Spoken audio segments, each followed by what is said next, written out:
अस्सलाम वालेकुम नाजरीन, खुशामदीद कहते हैं आपके प्रोग्राम में यू आस्क्ड फॉर इट। आज का प्रोग्राम एक दफ़ा फिर से हमारे साथ और हो ये रहा था कि मैं और डॉक्टर साहब ये प्रोग्राम लेके आ रहे थे और डॉक्टर साहब की ये ख्वाहिश थी कि हमारे जो और प्रोफेशनल्स भी हैं वो भी इसमें हिस्सा लें ताकि आपको मैक्सिमम इस प्रोग्राम से फ़ायदा पहुँचे।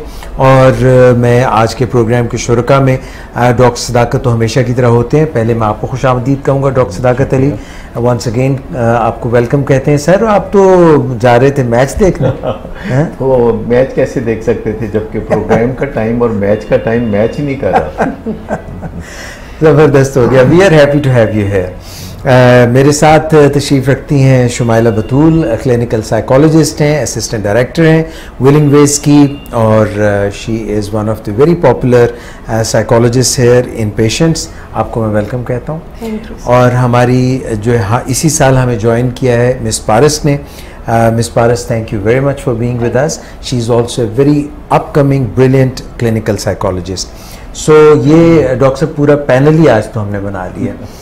डॉक्टर साहब पैनल की एक ज़रूरत इसलिए भी थी कि गुज़श्ता 40 साल से आप जो ट्रीटमेंट कर रहे हैं उसमें आपने बड़ी जहतें निकाली। जब आपने प्रोग्राम ट्रीटमेंट का आगाज़ किया, एडिक्शन ट्रीटमेंट का आगाज़ किया, तो बुनियादी तौर पे इंडोर ट्रीटमेंट से आप लेके चले और फिर आहिस्ता आहिस्ता जब विलिंग वेज का मॉडल आप लेके आए तो इसमें आगे बढ़ते हुए आपने आउटडोर ट्रीटमेंट भी इंट्रोड्यूस किया।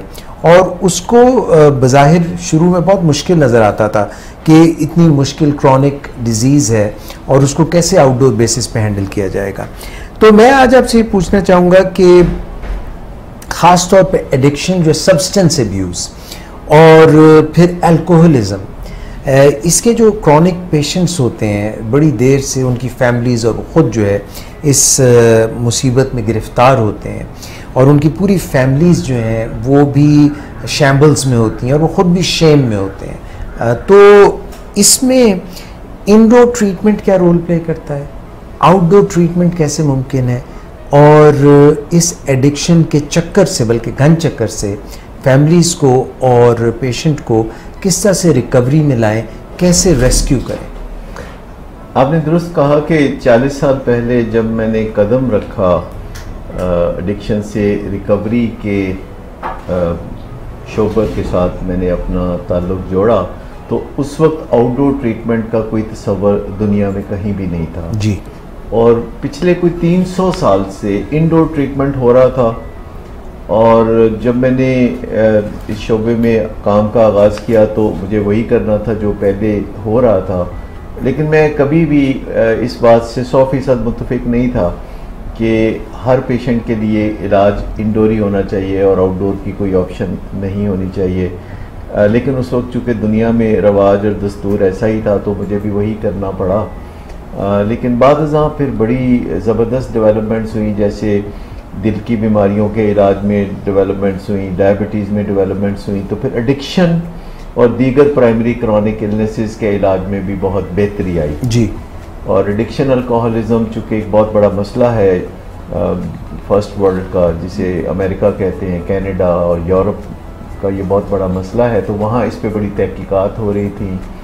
और 1970 से ख्याल ये आने लगा था माहिरीन को कि हर मरीज़ का जो इलाज है वो इंडोर में नहीं होना चाहिए। कुछ ना कुछ मरीज़ ऐसे ज़रूर बीच में से निकल सकते हैं कि जिनका इलाज आउटडोर बुनियादों पर भी हो जी।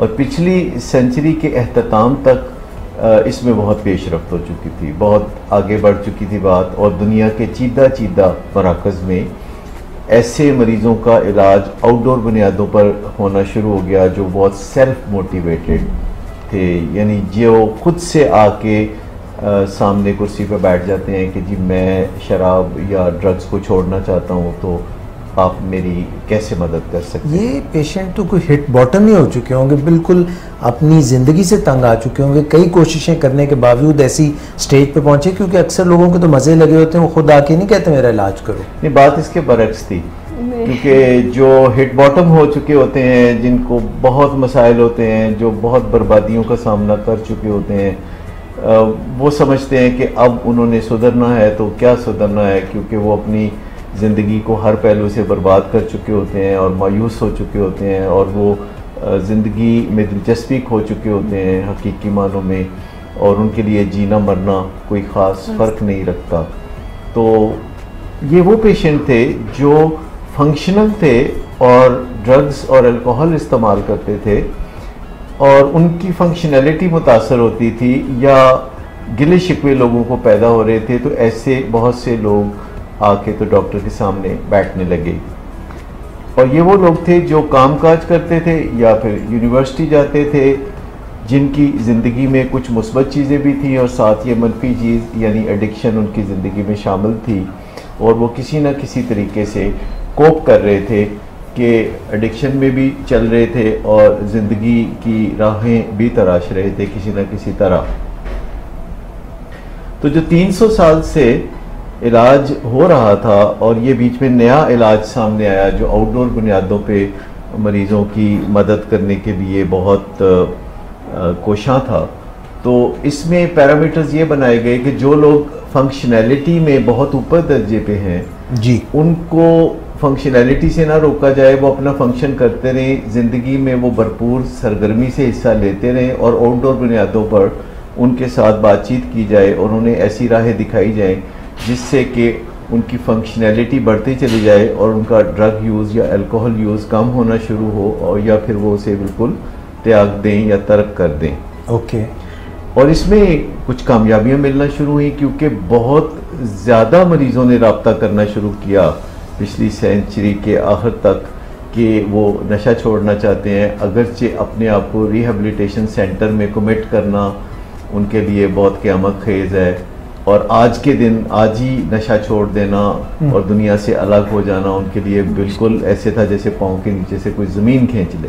राइट। तो जब उन्हें मौका मिला ऐसे लोगों को जो अपने अंदर उस कांटे को महसूस करते थे जो एडिक्शन की बीमारी में हर वक्त चुभता रहता है जी, तो वो अर्ली स्टेज पे आने लगे, यानी जब अभी उनका बहुत ज़्यादा ज़िंदगी में बिगाड़ नहीं पैदा होता, नुकसानात नहीं होते, जब अभी बदनामी इतनी नहीं होती, जब अभी उनकी बीवियां छोड़ के नहीं गई होती, जब उनकी नौकरियां ख़त्म नहीं होती, जब वो सड़क पे नहीं आए होते और वो आउटडोर बेसिस पे आके जब काउंसलिंग में अपने काम शुरू करते हैं, तो ये उनकी एक बड़ी ज़ाती सी ईगो का मसला बन जाता है कि वो आउटडोर पे कामयाबी हासिल करके दिखाएं, और इसमें बहुत सुनहरी कामयाबियां मिलने लगी। तो इस इलाज का नाम फिर रखा गया अपसाइड अप। अच्छा, ये अपसाइड अप जो इसका नाम रखा गया, तो इससे ऑटोमेटिक जो पुराना इलाज था रिहेबिलिटेशन सेंटर में जाने वाला उसे अपसाइड डाउन इलाज कहा जाने लगा, उसे डिमीन किया जाने लगा। और हम भी यहाँ पाकिस्तान में ये जो अपसाइड अप इलाज है ये 2002 से हमने करना शुरू किया, और इंडोर इलाज तो जारी था, लेकिन हमने भी इसे अपसाइड अप और अपसाइड डाउन जब कहना शुरू किया तो एक तरह से जज्बे के साथ, जोश के साथ हम इस तरह आगे चलने लगे कि हमारी कोशिश होती थी कि हर मरीज़ को आउटडोर बुनियादों पर मदद दें, और आहिस्ता आहिस्ता उसमें फिर मुश्किलात आने लगी क्योंकि हर मरीज़ का इलाज आउटडोर बुनियादों पर एक्चुअली हो नहीं सकता। अच्छा। और ये इसमें कुछ चुनाव करना पड़ता है, इसमें पहले डिटरमिन करना पड़ता है कि किस मरीज़ का इलाज आउटडोर में हो जाए या किसका इंडोर में होगा। इसका पहले कुछ निशानियां होती हैं और तयन करना पड़ता है कि इलाज इंडोर होगा या आउटडोर होगा, और आउटडोर इलाज होगा तो उसके मेरिट्स और डीमेरिट्स क्या होंगे, और इंडोर इलाज होगा तो उसके मेरिट्स और डीमेरिट्स क्या होंगे। सर, हम इस पे बात करेंगे। मैं ये चाहूँगा कि आप डॉक्टर सदाकत और मिस पारस और मिस शुमाइला, आप लोग जो आज का हमारा मसला है जो इनबॉक्स में हमसे डिस्कस किसी ने किया है, इस पे आप लोग अपनी राय भी दें, और इसी के तनाजुर में इसको सामने रखते हुए आपने ये फ़ैसला भी देना है कि ये इंडोर के लिए मुनासिब है, ये आउटडोर के लिए मुनासिब है, और वो जो मेरिट्स और डीमेरिट्स की आप बात कर रहे थे उनको फिर हम डिस्कस भी करेंगे। तो मैं आपके सामने ये मसला रखता हूँ जो आज का है। मेरा बेटा इरफान 28 साल का है, हम उससे बड़े तंग पड़ चुके हैं। अच्छा भला था, जाने उसको ड्रग्स की लत कब और कहाँ से लग गई। अब तो ये लगता है कि उसके साथ हमारी ज़िंदगियाँ भी सिर्फ उसकी ड्रग्स के इर्द गिर्द घूम रही हैं। लगता है कि उसकी ज़िंदगी बिल्कुल बर्बाद हो चुकी है। पहले तो किसी लड़की के इश्क में गिरफ्तार था, कई साल ऐसे ही गुजार दिए, और फिर मैंने उसकी शादी कर दी कि शायद ये अब ठीक हो जाए, मगर बजाय अपनी दुल्हन के साथ बसने के वो अपनी पुरानी गर्लफ्रेंड के साथ रहने लगा, और हत्ता के बात डाइवोर्स पे ख़त्म हुई। हमने इसने गाड़ी की ख्वाहिश जाहिर की, हमने इसको ना सिर्फ गाड़ी लेके दी बल्कि इसकी मर्ज़ी के मुताबिक इसको मर्सिडीज़ कार लेके दी। इसने कहा कि मैं बिज़नेस करना चाहता हूँ और मैं म्यूज़िकल इंडस्ट्री में कॉन्सर्ट्स करूँगा और वही बिज़नेस होगा। हमने उसका बिज़नेस भी कराया, मगर वो बिज़नेस में भी सवाए नुकसान के कुछ नहीं मिला, वो बिज़नेस भी ठप हो गया। ड्रग्स अब्यूज़ कर कर के उसका दिमाग हर वक्त ख़राब रहता है, गर्म रहता है, बात बात पर गुस्सा, मार पिटाई, घर के मुलाजमीन की अक्सर धुनाई कर देता है। बावर्ची को इतना मारा कि उसकी जान बचानी मुश्किल हो गई। अपना कमरा तकरीबन राख कर दिया, जला दिया। हमने आखिर तंग आके उसको यूएई भेज दिया, मगर वहाँ पे भी उसने सिर्फ प्रॉब्लम्स ही क्रिएट की, जिसकी वजह से वहाँ से भी उसको वापस बुलाना पड़ा। डॉक्टर सदाकत, मेरे बच्चे और भी हैं मगर वो ऐसे नहीं हैं। इरफान ने तो हद कर दी है, कोई ड्रग नहीं छोड़ी। Crystal math, hash, alcohol, ice, cocaine अपनी ज़िंदगी को बर्बादी की तरफ तो मोड़ ही दिया है, मगर हमें भी जीते जी जहन्नुम दिखा दिया है। हर वक्त बुरी ज़ुबान, हर वक्त लड़ाई मार कुटाई। डॉक्टर सदाकत, मैंने आपके प्रोग्राम्स देखे हैं विलिंग वेज फेसबुक पेज पर भी और डिफरेंट टेलीविज़न चैनल्स पर भी। मैं आपके प्रोग्राम से रहनुमाई हासिल करने की कोशिश की, अपने बेटे को दुरुस्त करने की कोशिश की, मगर लाहासिल। प्लीज़ आप इसकी साइकोथेरेपी करें, काउंसलिंग करें। अगर आप इसको चाहते हैं तो अपॉइंटमेंट दें, हम इसको क्लिनिक ले आएंगे आपके, आप इसका इलाज करें। हमें इरफान के लिए जो भी करना पड़ा हम करेंगे, हमारी रहनुमाई करें। अच्छा, बज़ाहिर जैसे हालात सारे बताए हैं तो पानी काफ़ी सर पे से ऊपर से गुजर रहा है और वालिदैन बहुत परेशान होते हैं, और ऐसा कई सालों में होता है जी। और अहले खाना सोचते रहते हैं कि आज या कल या अगले हफ्ते मसला ठीक हो जाएगा, वादे वईद लेते हैं और फिर लालच भी देते हैं, कभी बुरा भला कहते हैं, कभी सजा देते हैं, और मरीज़ वादा भी करता है तो वो इफ़ा नहीं करता क्योंकि उसके अंदर से नशे की तलब उसको चैन से जीने नहीं देती। यहाँ मुझे मूड और मिजाज के कुछ मसाइल भी नज़र आ रहे हैं, कुछ पस मंज़र में बाइपोलर डिसऑर्डर, जो कि एक्चुअली मल्टीपोलर डिसऑर्डर होता है, जिसमें कभी गुस्सा आता है, कभी प्यार आता है, कभी तेज़ियाँ होती हैं, कभी इंसान डिप्रेशन में चला जाता है, तो बहुत सारी चीज़ें होती हैं। एक नई एंटिटी मल्टीपोलर डिसऑर्डर आपने बता दी, क्योंकि देखिए जब बीमारियों के नाम रखे जाते हैं तो उस वक्त जो भी ख्याल होता है नज़दीक किसी के जहन में होता है, जैसे मलेरिया नाम रख दिया गया कि गंदे इलाके से जो गीली हवा आती है उससे जो बुखार होता है उसका नाम मलेरिया रखा मलेरिया, ठीक है। तो असल में वो बाद में पता चला कि नहीं, ये तो एक मच्छर काटता है तो उससे एक जरासीम मुंतकिल होता है इंसान में, तो सर्दी लग लग के बुखार होता है। तो लेकिन नाम फिर बदलते नहीं, ठीक, नाम जो रखा था वो उसी तरीके से चलता रहता है। तो इसी तरह बाइपोलर डिसऑर्डर जब नाम रखा गया तो ये बज़ाहिर समझा गया कि मूड या तो बहुत अच्छा रहता है या बहुत बुरा रहता है, लेकिन दर हकीकत ये मल्टीपोलर डिसऑर्डर है, यानी मूड किसी भी राह पे निकल जाता है और वापसी और बड़ी दूर तक निकल जाता है और फिर घूम घाम के किसी तरह वापसी होती है। तो गुस्से की तरफ कभी दयालु हो जाते हैं लोग, कभी बहुत मोहब्बत करने लगते हैं, इसीलिए लोग ऐसे लोग कहते हैं दिल दा बड़ा चंगा है। वैसे बहुत अच्छा है, बस पता नहीं हो की जाना है ना। तो वालिदैन को काफ़ी इसमें कोफ्त होती है, जैसे कि खातून ने लिखा कि मेरे बच्चे बहुत अच्छे हैं, तो ये हम रोज़ाना देखते हैं कि हमारे क्लाइंट्स के अगर 4 बच्चे हैं तो 3 जो है अपनी ज़िंदगी में बहुत आगे बढ़ रहे हैं और चमक रहे हैं ज़िंदगी की राहों में, तो एक बच्चा बीच में होता है जिसको वही माहौल मैसर होता है जो बाकी बच्चों को है, लेकिन वो कुछ मुस्बत करके नहीं देता और गिले शिकवे करता रहता है। कभी कहता है मुझे बचपन में प्यार नहीं दिया, कभी कहते हैं मुझे ये ख्वाहिश पूरी नहीं की, मैं तो बाहर जाना चाहता था या मैं बाहर नहीं जाना चाहता था। तो कुछ ना कुछ जो बहाने ही ले करके तो ज़िंदगी को एडिक्शन की डगर पे चलाए। तो ये क्या है, ब्लेम गेम है, मैनिपुलेशन है, क्या है? एक्चुअली तो ये एक बीमारी है जिसमें फिर ब्लेम गेम भी आ जाती है, मैनिपुलेशन भी आ जाती है। फिर ऐसे मरीज इमोशनल गन पॉइंट पे रख के घर वालों से नाजायज़ अपनी ख्वाहिशें भी पूरी करते रहते हैं और वापसी में कुछ नहीं देते। वो अपनी शराइत पेश करते हैं, जैसे पुराने ज़माने में वो आपको पता है शहज़ादियाँ, जो बादशाहों की शहज़ादियाँ होती थी तो वो 7 शराइत रख देती थी कि ये पूरी होंगी तो फिर मैं शादी करूँगी। उसके लिए तो फिर सर कोई हातिम ही आएगा। हाँ, तो माँ बाप भी दुनिया में खुदा का रूप होते हैं और माँ बाप कभी बड़ी संजीदगी से ऐसा सोचने लगते हैं कि वो अपनी औलाद की हर ख्वाहिश पूरी कर सकते हैं, जबकि वो कर नहीं सकते। वो हफ जाते हैं, आगे जाके एग्जॉस्ट हो जाते हैं और औलाद ब्लेम करती रहती है कि आपने हमारे लिए किया ही क्या है, आपने तो हमारे लिए किया कुछ नहीं, हमारी तो ज़िंदगी ख़राब कर दी है। और दूसरे बच्चों से ख़ास तौर पर मुकाबला कर कर के अपने लिए सहूलतें हासिल करते हैं। नशे के मरीज़ एक्चुअली जादूगर होते हैं, ये बिल्कुल जादूगर। मैं कहता हूँ 1 मिनट में आपको जो है वो अपनी बात के ऊपर राज़ी कर लेते हैं और आप समझे कि अपनी बात को मनवाना इनके बाएं हाथ का खेल है। ये वीटो थ्रेट्स देते हैं, वीटो थ्रेट्स। अब वीटो थ्रेट्स आप पहले भी जिक्र करते रहे, ज़रा इसको खोल के बयान कर दीजिए। मुझे तो ये पता है कि ये यूनाइटेड नेशंस में इख्तियारात 5 ममालिक के पास है वीटो करने के।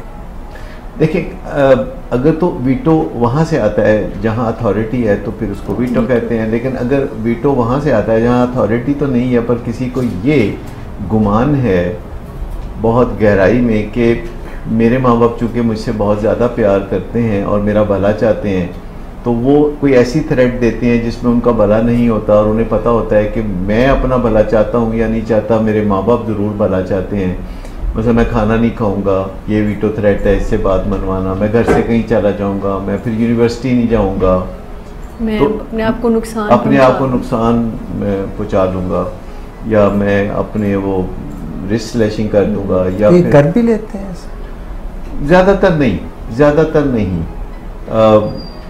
ज़्यादातर ये सिर्फ वीटो थ्रेट्स इसलिए होती हैं कि वालिदैन जो है मोहब्बत भरे दिलों के साथ रिस्क नहीं ले सकते और जो कोई कहते हैं अच्छा चलो गाड़ी मांग रहे हैं ना, तो अगर गाड़ी लेके देने से मसला बेहतर हो सकता है तो चलो हम गाड़ी लेके देते हैं।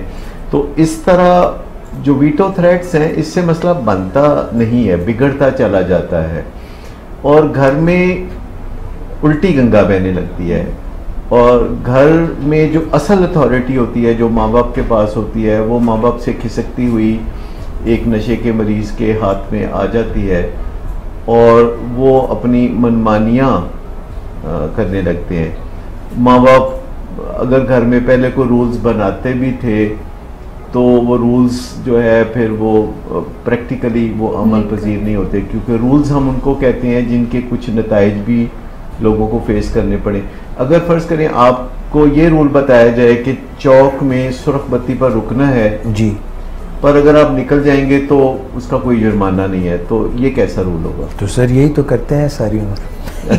तो ये जो टूथलेस रूल होते हैं, कॉस्ट कोई नहीं पे करनी पड़ी, ये जो टूथलेस रूल होते हैं जो असल में तरले होते हैं या मिन्नतें होती हैं, बल्कि गंदी मिन्नतें होती हैं। गंदी मिन्नतें आपको पता है? गंदी मिन्नतें होती है जो मिन्नतों से भी ज़रा बढ़ के होती हैं। जैसे एक माँ ने मुझे बताया कि डॉक्टर साहब आज तो मैं बड़ी खुश हूँ, मेरे बेटे ने मुझे मैसेज भेजा है कि मुझे 10,000 रुपये चाहिए, तो मैंने उसे भिजवा दिए हैं। तो बड़े दिनों के बाद उसने मुझसे बात की है। मैं कहा काश आप मेरी माँ होती तो बहुत मज़ा आता है, लेकिन इस तरह बात नहीं बनती कि खुशनुदी की खातर आप तरसते हो। सर मेरा यहाँ पर एक सवाल आ रहा है, ये बहुत सारे पेरेंट्स का अलमिया कह लें इसको कि वो नॉर्मल चीज़ों, जो चीज़ें नॉर्मल नहीं होती उनके साथ एडजस्ट हुए होते हैं। जैसे आपने कहा कि चले मुझसे कुछ मांगा, अब इसमें पेरेंट्स ये नहीं देख रहे हैं कि ठीक है या नहीं ठीक है।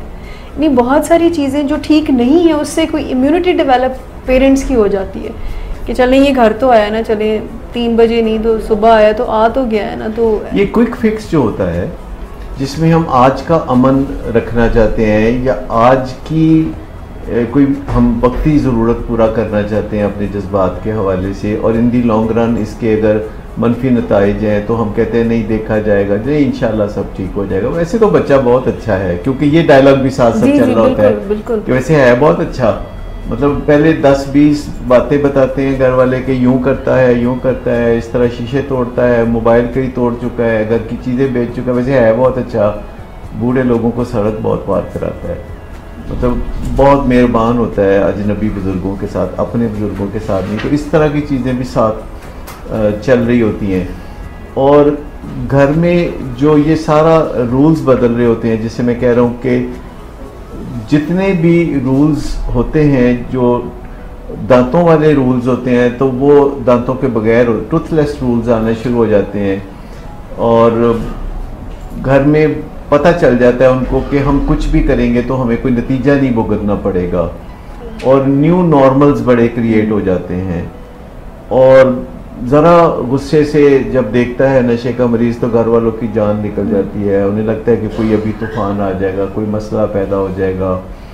और 5-6 किस्म की थ्रेट्स हैं, वीटो थ्रेट्स जो है कि वो वक्तन फ़वक्तन इशू करते रहते हैं। और एक घर के अंदर ये सब जब माहौल चल रहा होता है तो उस घर के अंदर वो सब कुछ बिल्कुल नॉर्मल लगने लगता है। इंसान की फितरत में है कि जो चीज़ नई नई उसकी ज़िंदगी में होती है, कोई ब्रेकिंग न्यूज़, तो उसको बड़ा ताज्जुब होता है। लेकिन जब रोज़ाना वो चीज़ें होने लगती हैं तो इंसान उसको लर्न कर लेता है, उसके बारे में नॉर्मलसी को लर्न कर लेता है। जैसे एक लर्नड हेल्पलेसनेस होती है, एक लर्नड नॉर्मलसी भी होती है। प्रॉब्लम यहाँ पे आती है कि मरीज़ जो है वो ऐसी जगह पे पहुँच जाता है कि उसको ट्रीटमेंट की तो बहरहाल ज़रूरत होती है, मगर ये डिसीजन लेना कि ट्रीटमेंट आउटडोर बुनियादों पे होगा या इनडोर बुनियादों पे होगा, ये इसका डॉक्टर सदाकत यकीनन कोई पैरामीटर्स होते होंगे, कोई साइंस एंड सिम्टम्स होते होंगे कि आप ये असेस करें कि कौन सा पेशेंट,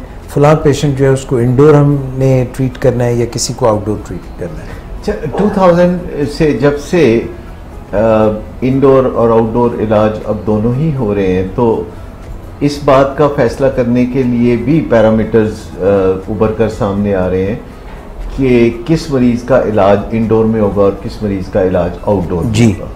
तो ज़्यादातर हमारे जो प्रोग्राम्स होते हैं विलिंग वेज के पेज पे, तो उनमें हम ज़्यादातर आउटडोर ट्रीटमेंट को एडवोकेट करते हैं और बताते हैं कि किस तरह मरीज़ को रिहेबिलिटेशन सेंटर में रहने की ज़रूरत नहीं है, बल्कि वो अपने घर से आके काउंसलिंग लेके जा सकता है। बल्कि बाज़ केसेस में तो हम स्काइप काउंसलिंग भी करते हैं, जो दुनिया के दूसरे ममालिक से हमें असाइनमेंट्स मिलती हैं, पाकिस्तानी जो ऑस्ट्रेलिया, अमेरिका और यूके में हैं तो उनके लिए वो हम करते हैं जी। बल्कि हमारे मशरक़ में जो हमारा मुल्क है हिंदुस्तान, तो वहाँ से भी हमें आती हैं बहुत सी असाइनमेंट्स जो हम स्काइप पे भी करते हैं।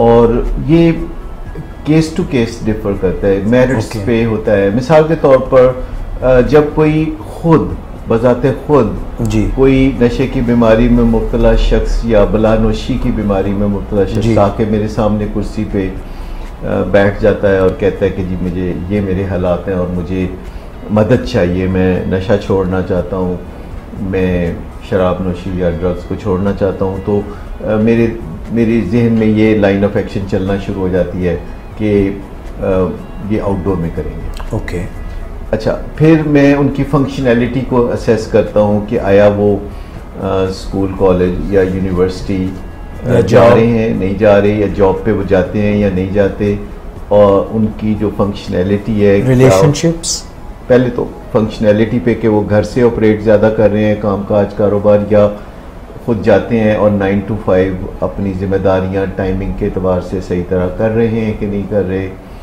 तो ये एक पहलू देखने वाला होता है। दूसरी बात ये है कि अगर वो बिल्कुल अकेले मेरे पास आ गए हैं या उनकी फैमिली हमरा आई है, उन्हें कोई मोटिवेट करके लाया है, या वो सेल्फ मोटिवेटेड हैं, तो जितना वो सेल्फ मोटिवेटेड होंगे उसका मतलब इतना ही होगा कि वो आउटडोर में जाएंगे।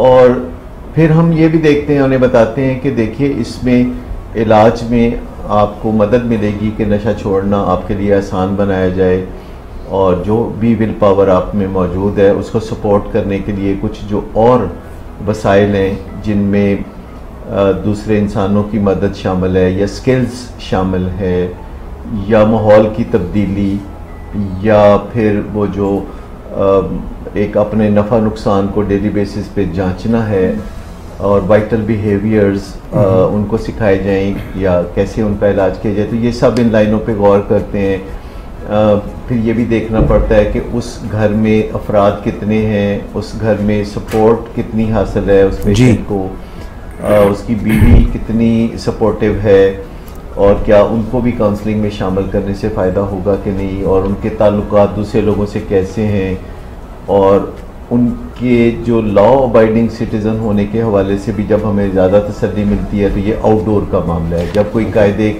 कवानीन का पाबंद होता है, जब वो लड़ाई झगड़े नहीं कर रहा होता, जब वो मोरालिटी और इमोरालिटी की समझ रखता है, जब वो वैल्यूज़ को पहचानता है लेकिन इसके बावजूद नशे की बीमारी में है, तो ये सब चीज़ें आउटडोर इलाज की तरफ। मरीज़ जो है उसको इंडोर में ज़रूरत है, क्राइसिस इंटरवेंशन के ज़रिए इंडोर में ज़रूरत है, और जो उसकी फैमिली है उसको भी इलाज की ज़रूरत होती है आउटडोर में या समथिंग लाइक दैट। जी बिल्कुल, मैं समझता हूँ कि फैमिली का पहले सिलसिला, अगर आप उसे इलाज कहना चाहते हैं तो ठीक है, लेकिन वो उसे हम काउंसलिंग कहते हैं, सलाह मशवरा कहते हैं, कि वो अगर पहले सलाह मशवरा फैमिली करना शुरू कर दे तो वो ज़्यादा एतमाद से आगे बढ़ सकते हैं।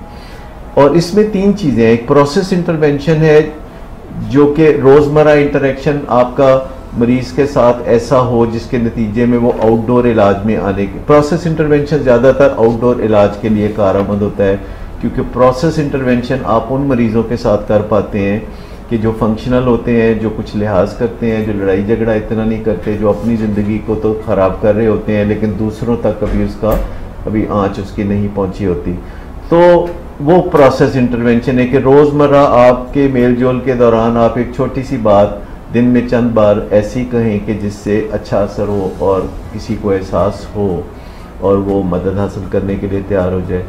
फिर जब इससे बात ज़रा आगे बढ़ती है, जहाँ दूसरे अहले खाना को तकलीफ़ें पहुँचती हैं, घर में हादसे होने लगते हैं, घर में बदमज़गियाँ देखने में आती हैं, कभी पुलिस का सामना होता है, कभी कुछ और कानून के साथ छेड़छाड़ होती है, तो ऐसे मौक़ों पर फैमिली इंटरवेंशन होती है, जिसमें अहले खाना एक ग्रुप सा बनाते हैं और तकरीबन 1 माह की ट्रेनिंग के बाद वो मरीज़ से एक ठोस और तवील बातचीत करते हैं उसके कमरे में जाके अचानक, तो उसके नतीजे में वो इंडोर इलाज के लिए या आउटडोर इलाज के लिए राज़ी होता है। तो इसको हम फैमिली इंटरवेंशन। सर, आप अभी फैमिली इंटरवेंशन और प्रोसेस इंटरवेंशन बताया ना, आपने क्राइसिस इंटरवेंशन भी बताया, तो क्या क्राइसिस इंटरवेंशन पेशेंट के कंसेंट के बगैर पेशेंट को ट्रीटमेंट में लाना, इज़ इट लीगल?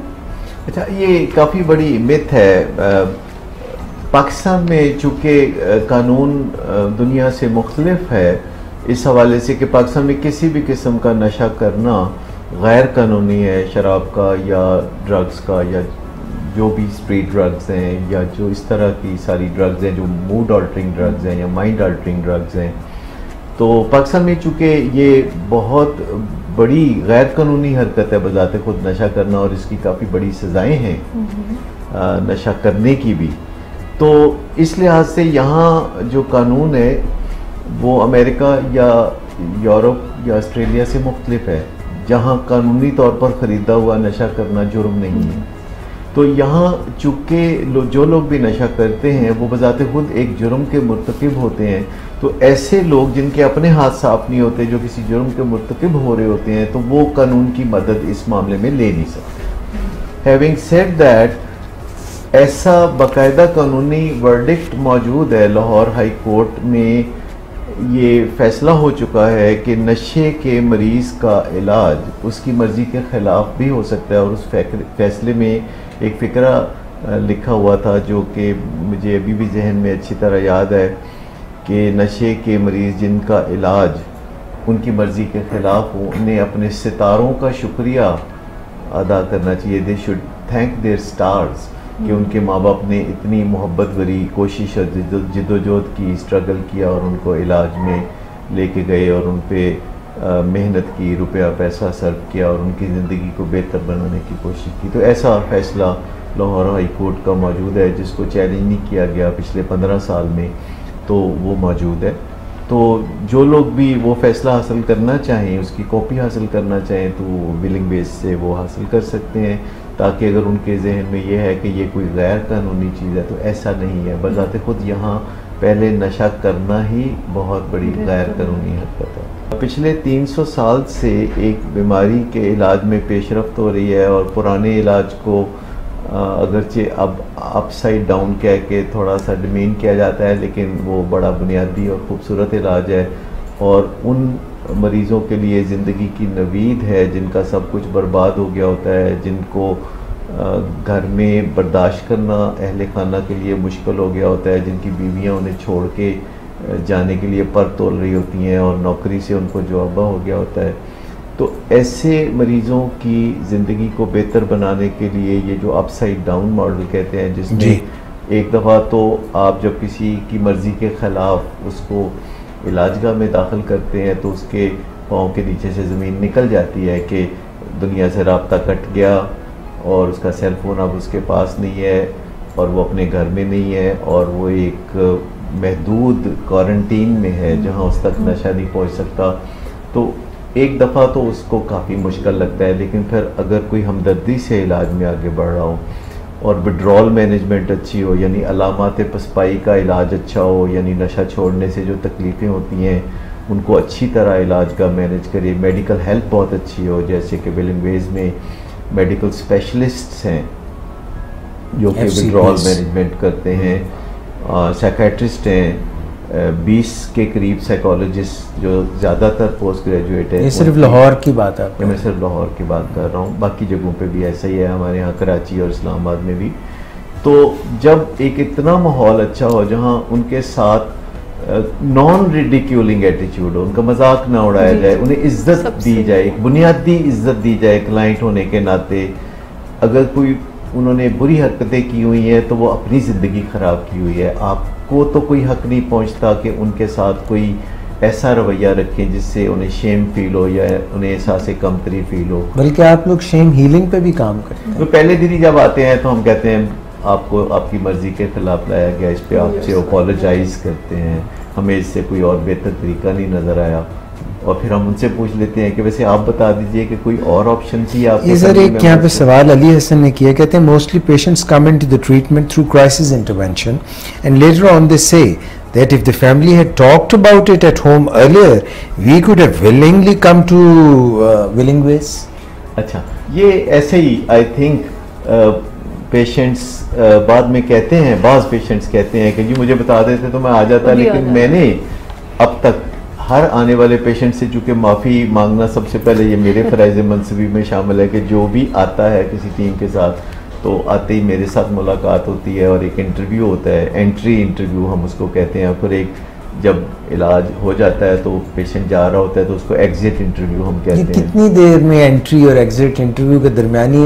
ये 100 दिन होते हैं, और हर पेशेंट को बाद में हमने आउटडोर इलाज में ही डालना होता है और इस काबिल बनाना होता है कि वो आउटडोर इलाज में, यानी जैसे कुछ मरीज़ शुरू में ही आउटडोर इलाज में आते हैं तो कुछ मरीज़ जो है वो 100 दिन के इलाज के बाद आउटडोर इलाज में आते हैं। तो जो एंट्री इंटरव्यू है ये बड़ा बहुत ज़रूरी होता है, क्योंकि हम बहुत हम्बली पेशेंट से बताते हैं। उसको उस वक्त कहाँ समझ आती होगी, वो तो नशा कर कर के उसका दिमाग जो है उसकी मर्जी बीमार होगी, और वो तो आपकी बात समझ लेता है वो बहुत आसानी से, क्योंकि जिन पेशेंट्स को लाया जाता है वो कोई अपनी मर्जी से ही चल के आके एम्बुलेंस में बैठते हैं, और उन्हें ऐसे इंजेक्शन दिए जाते हैं जिससे कोई नींद वगैरह नहीं आती, सिर्फ उनका गुस्सा ख़त्म होता है, कंप्लाइंस पैदा हो जाती है, वो बात मानने लगते हैं। अगर से बाद में वो हैरान होते हैं कि वो जो इंजेक्शन लगे थे घर में मुझे नहीं समझ लगती कि उसके आधे घंटे बाद ही मैं खुशी से कैसे जाके गाड़ी में बैठ गया। और जब मेरे पास आते हैं तो मैं उनसे पहले अपोलोजाइज़ करता हूँ, और रोज़ अपोलोजाइज़ करके मुझे अपोलोजाइज़ करना काफ़ी आ गया है। तो मैं उनसे बात करता हूँ कि अगर कोई इससे अच्छा तरीका हमें आता होता तो हम ज़रूर करते हैं, हम तलाश कर रहे हैं अच्छा तरीका। और फिर मैं सडनली उनसे पूछता हूँ वैसे आपके घर वालों के लिए इस ऑप्शन के अलावा कोई और ऑप्शन मौजूद थी जो उन्होंने चुनी है आपको यहाँ आपकी मर्ज़ी के ख़िलाफ़ भेज के? तो थोड़ा सा रद्दोकद के बाद वो कहते हैं कि हाँ उनके पास कोई ऑप्शन नहीं थी। और कुछ मरीज़ तो ये भी कहते हैं कि मैं भी चाहता था कि मेरा इलाज हो लेकिन मेरे अंदर हिम्मत नहीं थी। तो ये जो मुझे इलाज में धक्का दे दिया गया है तो मैं इस पे खुश हूँ। इससे पहले कि मैं साहब एक सवाल और पूछें, और मैं पूछने दूंगा सिर्फ एक जाते हुए कि ये जो 100 दिन का अरसा है इंडोर ट्रीटमेंट में, इसके बाद मरीज जो है वो अपने घर, अपनी दुनिया, उसकी फैमिली अपनी दुनिया? ना ना ना, ये ज़िंदगी भर का रिश्ता है। जैसे डायबिटीज़ के मरीज़ का डॉक्टर के साथ ताल्लुक़ रहता है, लेकिन इब्तदाई ताल्लुक़ ज़रा रोज़ रोज़ का होता है और बाद में कभी कभी का होता है। तो हमारे जो पेशेंट्स हैं, इनकी जो बीमारी है, जो नशे की क्रेविंग है या जो नशे की रग़बत है, इसके लिए भी खासा अरसा दरकार होता है कि मरीज़ सेल्फ रिलायंट हो जाएं और बिल्कुल अपनी मर्ज़ी से जो मर्ज़ी करते रहें। ज़्यादातर इसमें यही तजवीज़ किया जाता है कि कम से कम 2.5 साल इलाज में आउटडोर बेसिस पे भी मरीज़ शामिल रहते हैं, और वो फिर पहले रोज़मर्रा की बुनियाद पर, फिर कुछ 3 महीने बाद फिर वो एक दिन छोड़ के एक दिन आना शुरू होते हैं, फिर हफ्ते में 2 दिन आना शुरू होते हैं, फिर वीकली, फिर इस तरह मंथली आना शुरू होते हैं। तो जब वो खुद से इस राह के मुसाफिर बन जाते हैं, जिसे हम सोब्राइटी कहते हैं, तो फिर हम उनकी मर्ज़ी पे भी छोड़ देते हैं कि जब वो आना चाहें वो आ सकते हैं, और उनके साथ हमारा एक परमानेंट सा रिश्ता सा बन जाता है। आप विलिंग वेज का इदारा, और आप जो है फॉलो अप पेशेंट्स को और उनकी फैमिलीज़ को इंडोर ट्रीटमेंट के बाद आप ये ऑफ़र करते हैं फॉलो अप विजिट? ये तो मैंडेटरी है, ये तो हम एडमिशन से भी पहले तय कर लेते हैं कि इंडोर इलाज का बुनियादी मकसद आउटडोर इलाज के लिए तैयार करना है, क्योंकि इंडोर इलाज किया ही उस मरीज का जाता है जिसका आउटडोर इलाज मुमकिन नहीं होता। और इंडोर इलाज के दौरान भी कई स्टेजेस होती हैं, जिसमें शुरू में अगले दिन ही मरीज के साथ, उसके फैमिली मेम्बर्स के साथ उसकी मुलाकात होती है, और हम देखना चाहते हैं कि जब आमना सामना उनका होता है तो मरीज़ और फैमिली मेम्बर्स के दरमियान जो इंटरेक्शन है वो कितना हेल्दी या अनहेल्दी है, या फैमिली मेम्बर्स के अंदर क्या कमज़ोरियाँ पाई जा रही हैं, वहाँ न्यू नॉर्मल्स क्या बन चुके हैं, उनके कंधे कितने ताकतवर या कमज़ोर हैं।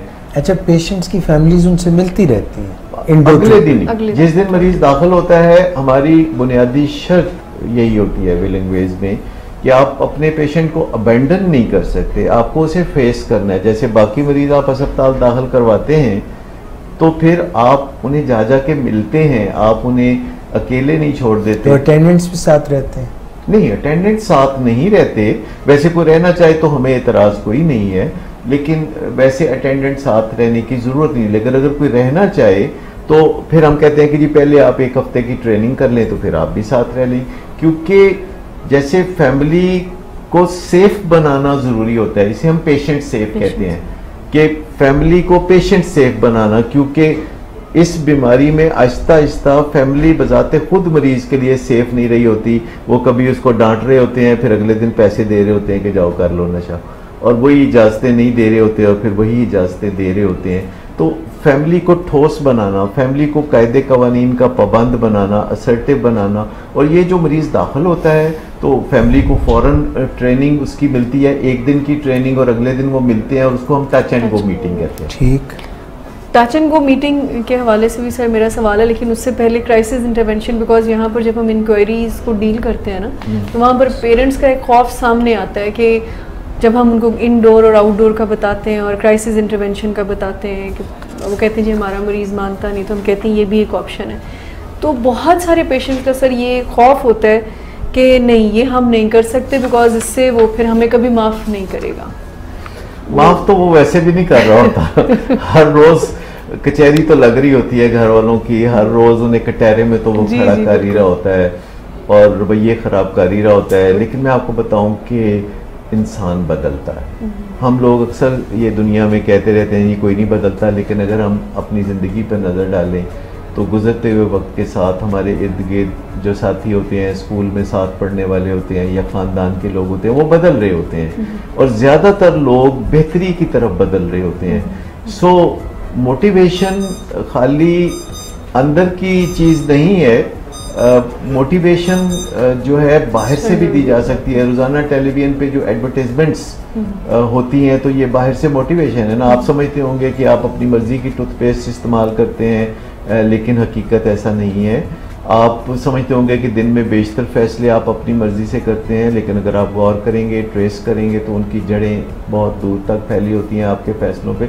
हत्ता कि वो लोग जो अब इस दुनिया में नहीं रहे, आप बहुत दफ़ा उनकी बातों पे अमल कर रहे होते हैं और उनकी मर्ज़ी से ज़िंदगी गुजार रहे होते हैं।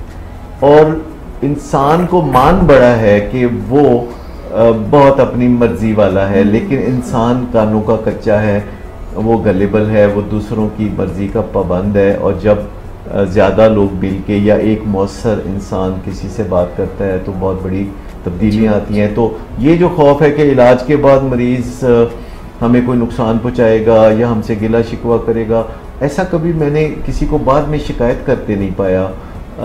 मरीज़ ममनून होते हैं इनवेरिएबली। मैं समझता हूँ कि अगर किसी ने नुकसान पहुँचाना होता तो मुझे पहुँचाता, लेकिन मैंने तो हमेशा मरीज़ों को बहुत मुअद्दब, बड़ा प्यार करने वाला, बड़ा इज़्ज़त करने वाला पाया है। और वो इस वजह से बड़ा रिस्पेक्ट करते हैं कि उनकी ज़िंदगी में उस वक्त उन्हें मदद दी गई जबकि वो मदद के ख़्वाह भी नहीं थे और उनके ख़्याल में वो कोई बदतमीज़ी भी कर रहे थे।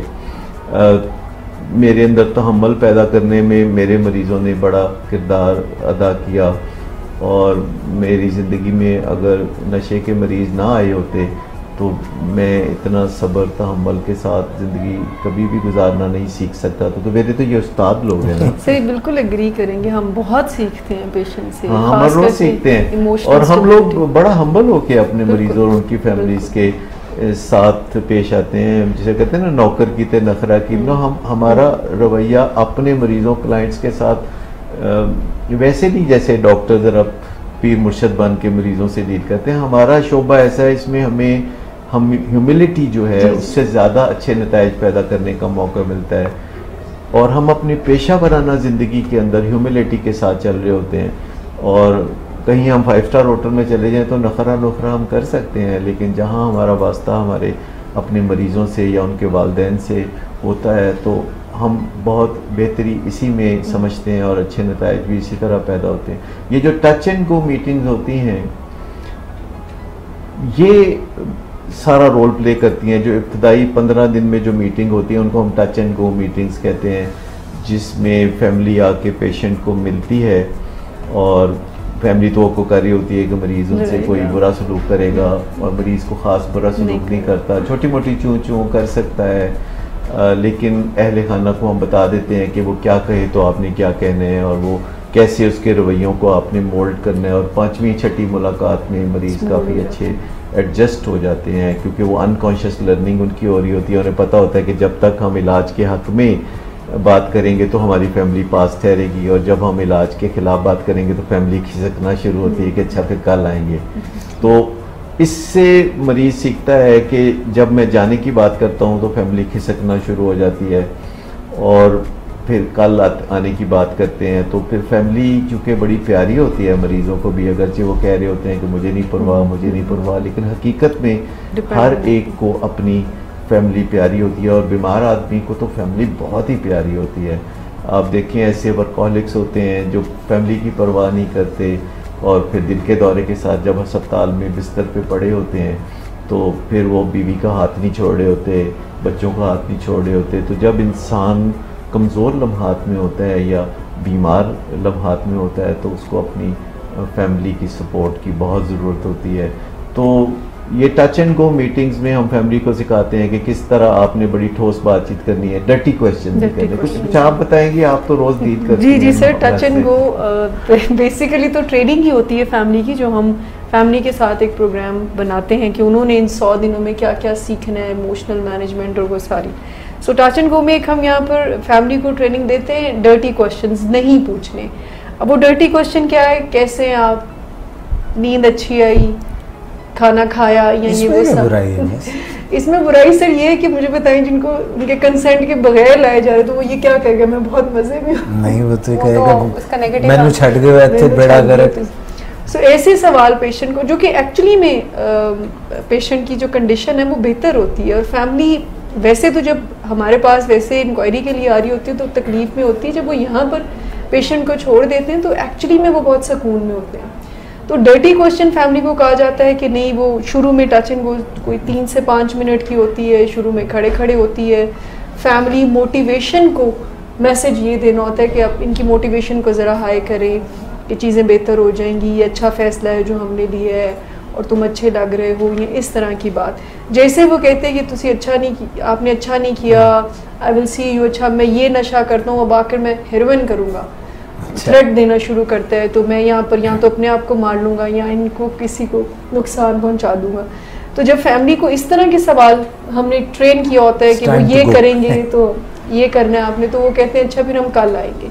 और हम फैमिली को ट्रेन करते हैं कि पेशेंट को लारा नहीं लगाना, वो कहते हैं जी कितने दिन का इलाज है, तो हम पेशेंट को बताते हैं कि जी 100 दिन का है फैमिली के थ्रू, और फैमिली को ये कहते हैं कि ये नहीं कहना अच्छा हम डॉक्टर से बात करेंगे, ये टू द पॉइंट बात, और यही फैमिली की ट्रेनिंग होती है जो कि अच्छा। फिर टच एंड गो मीटिंग्स के बाद जो कि 2 हफ्ते का टाइम है जिसमें मरीज़ एडजस्ट हो जाता है इलाजगाह में, क्योंकि फिर उसे 1-to-1 काउंसलिंग भी मिल रही होती है, ग्रुप काउंसलिंग मिल रही होती है, और वो एक माहौल में हमने उसके लिए जो एक सरगर्मियाँ रखी हुई हैं जिससे एडजस्टमेंट में मदद मिलती है। तो फिर इस दौरान फैमिली प्रिपेयर कर रही होती है इंटरवेंशन डाटा, यानी मदाखलत की वजूहात लिख रहे होते हैं कि उन्होंने ये कदम आखिर उठाया कि मरीज़ की मर्ज़ी के ख़िलाफ़ उसको इलाज में डाला, तो आखिर ये फैमिली ने कदम किन बुनियादों पर उठाया।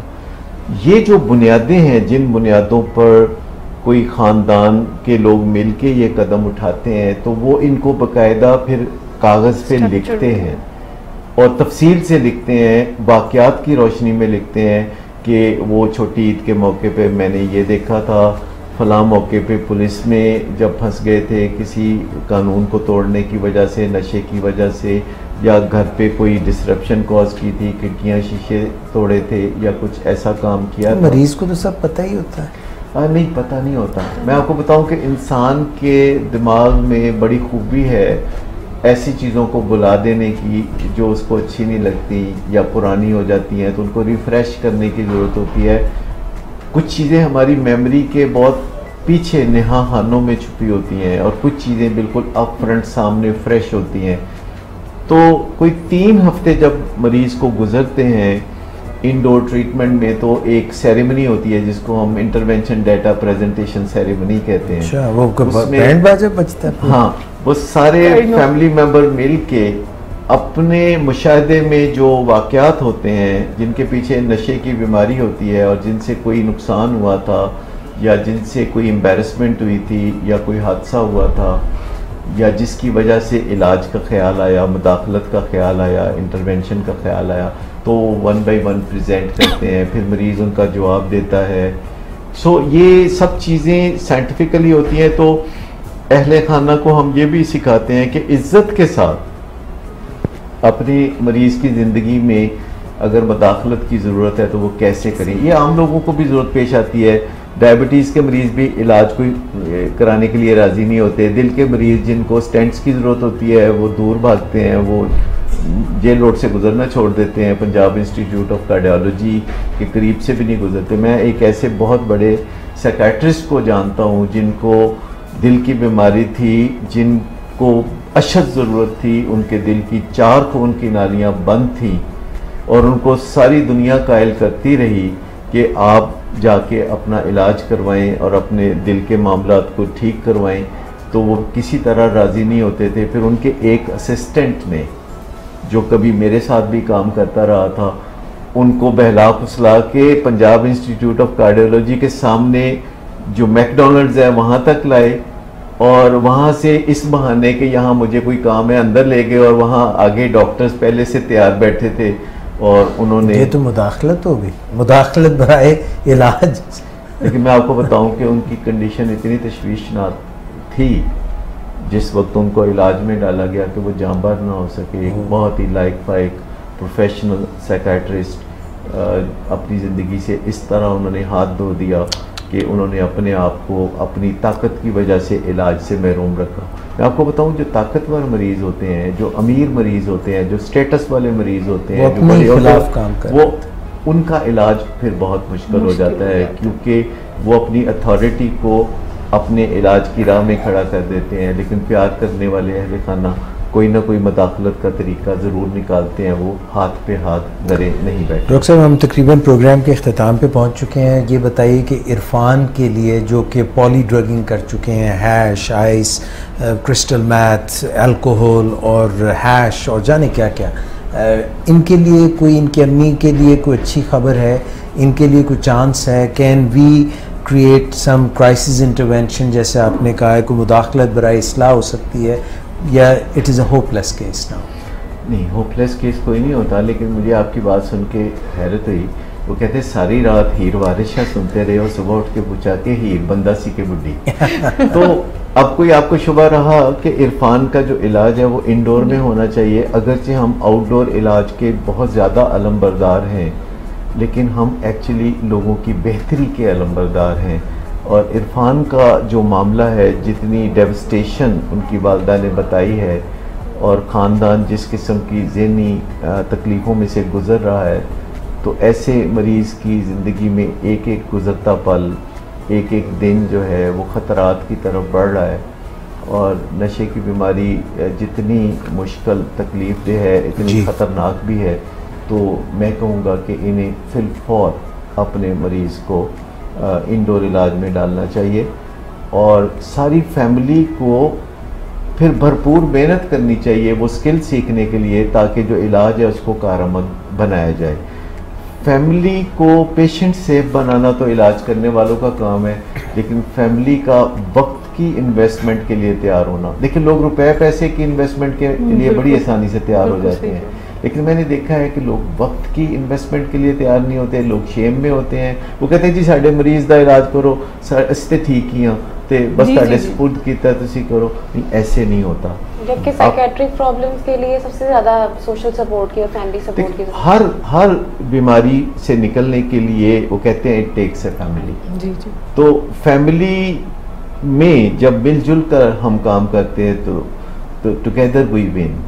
तो ये जो बुनियादी बॉटम लाइन है वो ये है कि आज जैसे अच्छा इलाज दूसरी प्राइमरी क्रॉनिक इलनेसेस में मैसर है, साइकेट्रिक इलनेसेस में और एडिक्शन और अल्कोहलिज्म में भी उसी मेयार का बराबर की चोट का इलाज मौजूद है। आप इंटरनेट पे जाएं, आप इलाजों को एक्सप्लोर करें, आप विलिंग बेस की वेबसाइट पे जाएं, विलिंग बेस के पेज पे रोज़ाना हम अवेयरनेस क्रिएट करते हैं। और मैं ज़्यादा ही हैरान हूँ कि तकरीबन 50,000 क्लिक्स हमारी वेबसाइट पे पड़ती हैं, विलिंग बेस की वेबसाइट पे 50,000 क्लिक्स सारी दुनिया से।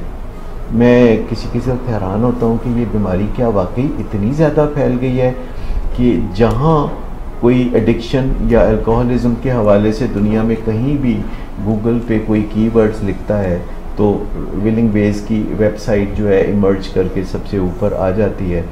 तो लोग फिर उससे फ़ायदा उठाते हैं। वहाँ सैकड़ों वीडियोज़ हैं, बहुत सारे एसेट्स हैं कि लोग घर बैठे ही इलाज में आए बगैर भी अपनी सूरत हाल को बहुत बेहतर बना सकते हैं, होप क्रिएट कर सकते हैं, कामयाबी को घर बैठे देख सकते हैं। इसका मतलब है कि विलिंग वेज लाहौर और Willing Ways Karachi, Willing Ways Islamabad और सदाकत क्लिनिक भी जो है इसमें कोई ना कोई रोल प्ले कर रहा है। बिल्कुल, सदाकत क्लिनिक तो पेरेंट ऑर्गेनाइजेशन है और सदाकत क्लिनिक कराची और मरी में वाक़या है और वहाँ कारहाय नुमाया अंजाम दे रहा है। सदाकत क्लिनिक में सिर्फ वही पेशेंट जाते हैं जो इंडोर में जिन्हें इलाज की ज़रूरत होती है और विलिंग बेस में इंडोर और आउटडोर दोनों काम होते हैं। और इन कामों में ये इंटेलेक्चुअल वर्क है, ये मेहनत का काम है, लेकिन ये लेबर ऑफ लव है कि जितनी मोहब्बत अहले खाना अपने प्यारे से करते हैं उसका इजहार इस तरह होता है कि क्या उसे वो वापस रिक्लेम करते हैं। बहुत से माँ बाप के लिए, बहुत से अहले खाना के लिए ये ज़िंदगी का वो सबसे बड़ा और बेहतरीन नुमाया कारनामा होगा जो ज़िंदगी भर में उन्होंने अंजाम दिया होगा कि उन्होंने अपने किसी प्यारे को दोबारा खुशहाली और बहाली की राह पे गामज़न कर दिया। जी मिस शुमाइला, आप कुछ कहेंगे? सर यही इसी हवाले से बात करके हमारा प्रोग्राम का वक्त ख़त्म हो गया। टच एंड गो और इसके बारे में सर और इंटरवेंशन के बारे में हम और भी बात करना चाहेंगे नेक्स्ट टाइम अगर कभी मौका मिला, बिकॉज़ यही खौफ पेरेंट्स को ट्रीटमेंट में लेकर नहीं आता है कि अगर हमने ये स्टेप ले लिया। रिसेंटली मैंने 2-3 इंक्वायरीज सवाल उठाने से जो रुकावटें हैं वो हटती हैं, दीवारें हैं जो गिरती हैं। और अहले खाना को चाहिए कि वो तन्हाई में तकलीफ़ बर्दाश्त ना करें, उन्हें अंधेरे में दर्द सहने की ज़रूरत नहीं है। वो इनबॉक्स में अपने मसले को लिख के भेज सकते हैं, वो ईमेल कर सकते हैं, वो कॉल कर सकते हैं, और अपने जो ख़दशात हैं वो बयान कर सकते हैं। और फिर हमारा काम है कि उनके ख़दशात पे जब हम रोशनी डालें तो उनका डर खौफ दूर हो जाए। हम दुनिया में या तो डर की वजह से मोटिवेट होते हैं या मोहब्बत की वजह से मोटिवेट होते हैं। मैं हमेशा लोगों को कहता हूँ कि मोहब्बत की वजह से जो मोटिवेशन है वो बड़ी खूबसूरत मोटिवेशन है। Doctor Sadaqat, thank you very much. Miss Shumaila, आपका भी बहुत शुक्रिया। मिस पारिस साहब का भी शुक्रिया। सर, एक सवाल है, बार बार पूछ रहे हैं लोग, I just want your bit of information on it. एक फिनोमेना कोई नेट पे चल पड़ा है, उसका नाम है ब्लू वेल। जी, ब्लू वेल जी, इसको ज़रा आपने स्टडी करना है सर। अगली दफ़ा आपने इस पर बात करनी है। लोग रोज़ाना पूछते हैं जी ब्लू वेल चैलेंज आ गया है, बच्चों की ज़िंदगियां तबाह हो रही हैं, बच्चे खुदकुशियां कर रहे हैं, कि क्या चीज़ है, ये कौन सी वेल मछली है जो आ गई है। ये सर अगली दफ़ा हमने बात करी। तो नाजरीन, ये आपको मैंने ले लिया क्योंकि हमने टाइम आज एडिक्शन पे, अल्कोहलिज्म पे और विलिंग वेज का वहाँ पे क्या रोल है, इंडोर ट्रीटमेंट में हम क्या कर रहे हैं और हम आउटडोर ट्रीटमेंट में क्या कर रहे हैं, ये पूरे पैनल की बात तो आपने सुन ली। ये एक जो छोटी सी बात है, इतनी घबराने वाली कोई बात नहीं है, मगर ये भी आपके लिए सवाल पूछ लेंगे। Once again thank you to all the panelist. इजाज़त चाहेंगे, इंशाल्लाह फिर मुलाकात होगी। अल्लाह हाफ़िज़।